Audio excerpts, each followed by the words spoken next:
All right, guys, I'm going to talk a little bit about Arnold Schwarzenegger, his training philosophy.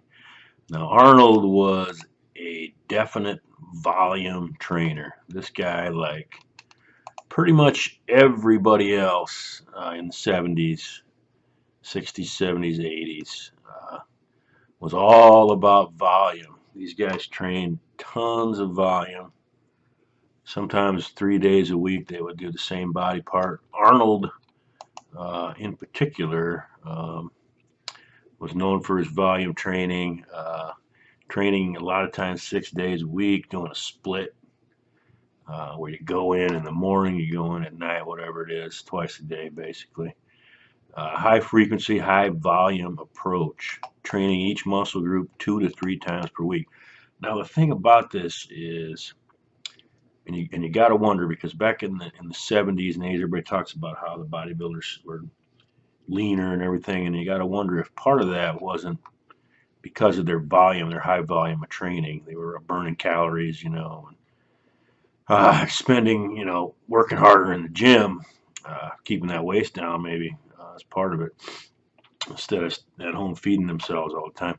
Because today's bodybuilders definitely, for the most part, do not train high volume like those guys did. If you look at this training, I don't know how real this is, but I do know that this is supposedly the truth there. This is from the Encyclopedia of Modern Bodybuilding. Arnold would train chest and back, say, for example, then 3 days later he'd do it again. So he would train everything twice a week pretty much. And, I suppose depending on what he was preparing for, maybe even more possibly, who knows. But that is certainly high volume training. One of Arnold's biggest detractors was Mike Menser, who was the complete opposite. Mike, of course, was known for heavy duty training, and he actually would train a couple times a week, actually, if I'm not mistaken. Do the whole body in 2 workouts per week. Very, very low sets, relatively low reps. He was a big proponent of the high intensity training. Of course, you got to wonder, because Mike was a big, thick dude, though.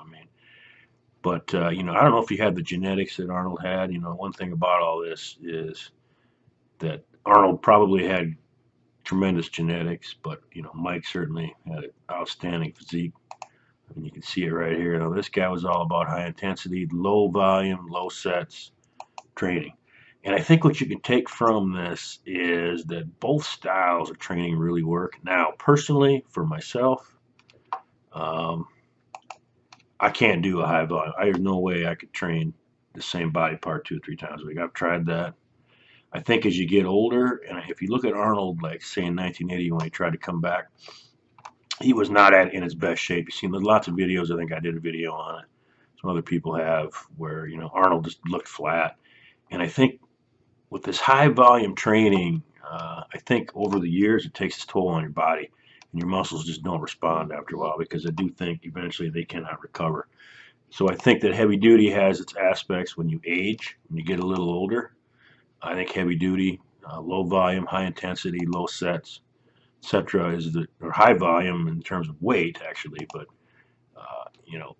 not as many sets. You're not going to the gym as much. I've used heavy duty. I use it, the principles, more myself today, and I do get greater results with the high intensity training versus the high volume. Now that's just me.